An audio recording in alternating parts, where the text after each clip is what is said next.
You didn't lose yourself in that relationship. You found the parts of you that needed to come home. Chosen ones, you didn't lose yourself in that connection. You lost the mask that you thought was you. And what came rushing back were all the parts of your soul you abandoned to survive. Stop calling it failure. Start calling it homecoming. Stay tuned. Valerie, talk to him. Let me tell you something they don't teach you when you're out here trying to piece yourself back together after heartbreak. You didn't lose yourself in that relationship. You lost the version of you that was built on survival. The version that learned how to perform just to be loved. The version that bent over backwards, that kept quiet, that shrank her light so someone else could feel secure standing next to her. And when it ended, it didn't break you. It broke the spell. Because the truth is, you didn't fall apart. You fell inwards. You started remembering the version of you that existed before the world told you who to be. Before your worth got tied to someone else's attention. Before you mistook being chosen for being cherished. See, chosen ones, sometimes the loss is the liberation. Sometimes the relationship that wrecked you was the one that brought your soul back online. You stopped reaching for someone to save you, and you realized it was never about finding the one. It was about becoming the one for yourself. So don't regret what cracked. That fracture is where the real light came through. That wasn't heartbreak. That was a homecoming. And every version of you that thought you had to be small to be loved. She's not gone. She's finally safe. Welcome back. When you change the way you look at things, the things you look at change. When you change the way you look at things, the things that you look at change.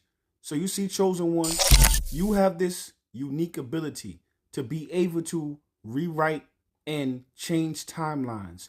You can look at your past and you can rewrite that timeline by changing the emotion that you look at that timeline with.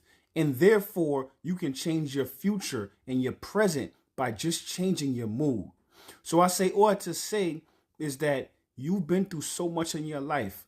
You have been in situations to where you've learned, you've grown so much. And because you've learned and because you've grown so much, you wanted to be able to afford that same ability, that same vantage point, that same gratuity to your partner. Because you know what it looks like to be lost in this world. So you love that person with all your heart and you want to give them the wisdom that you acquired through your heartbreak. But because of that, they end up taking advantage of you. You ended up truncating yourself voluntarily, not because you were weak, not because you didn't know any better, but because you actually did know better. You knew what you needed, therefore you know what they needed, and they end up taking advantage of it. This is not a slight on you. This shows how much of a beautiful soul you are.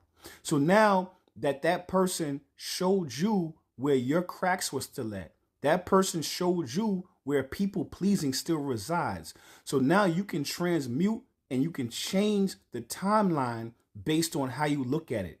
So now the fact that you look at it from a vantage point of what did this teach you and show you rather than what did it take from you, you change the timeline from being a victim to being a champion. Valerie, talk to him. Exactly. Because when you change the lens, you change the lesson. See, the Matrix trained you to replay pain like a movie, to loop the betrayal, the loss, the disappointment. But chosen ones, your mind isn't a prison, it's a projector. And when you shift the frame, when you feel the same memory through a higher frequency, you don't just reinterpret your past, you rewrite your destiny. You stop asking, why did they do that to me? And start asking, what did this awaken in me? Because every heartbreak that cracked you wide open wasn't just grief. It was guidance. It showed you where your boundaries were soft. It showed you where your love was loud, but your self-trust was quiet. It showed you where you abandoned yourself just to be understood by someone who didn't even understand themselves. But here's the part they don't tell you. When you finally look at your pain through the eyes of power, you collapse the old timeline. You alchemize it. You change the memory from a scar to a symbol, from a weight to a weapon. So no, you weren't too much. You weren't naive. You were a healer in disguise, hoping they'd rise with you. But now you know your heart is sacred, your wisdom is earned, and your story? That's not a tragedy. That's a transfiguration. You didn't get played, you got polished, you didn't break, you became. Now go back and rewrite it, not with blame, with brilliance. Let's fucking go. You turned heartbreak into heart make.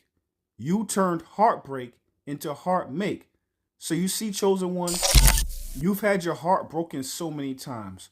And I know on the surface it looks as if it's a negative thing. But what it did was it gave you the ability to build yourself back stronger.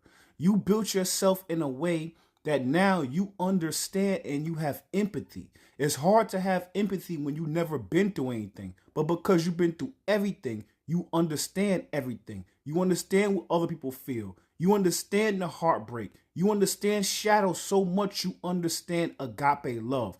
Because agape love is light. You cannot understand light without darkness. Now, because you understand both sides of the coin, you understand the shadow and you understand the light. Now that love that you have that you gave away to others and they might have abused, the beautiful thing is now you turn that love inward and you give yourself the love that you always wish you had. And something amazing happens now is that once you start giving that love to yourself, that love starts to radiate back to you tenfold. Valerie, talk to him. Oh, yes, that's when everything shifts. Because chosen ones, when you finally start pouring that love back into yourself, you're not just healing, you're activating. You're taking every ounce of loyalty, protection, softness, wisdom, everything you used to give away so freely, and you're returning it to source, to you.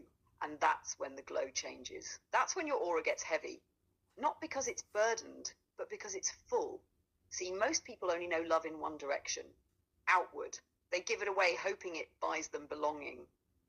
But you earned your way back into your own arms. You learned to love yourself, not out of ego, but out of remembrance. You remembered that your love was never the problem.